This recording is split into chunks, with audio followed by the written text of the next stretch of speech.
Hey you guys, hit the subscribe, check my channel out. I'm using the multi-tool again. Right now we have the vacuum.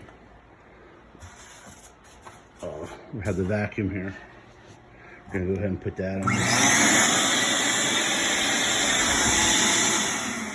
Then we got the multi-tool.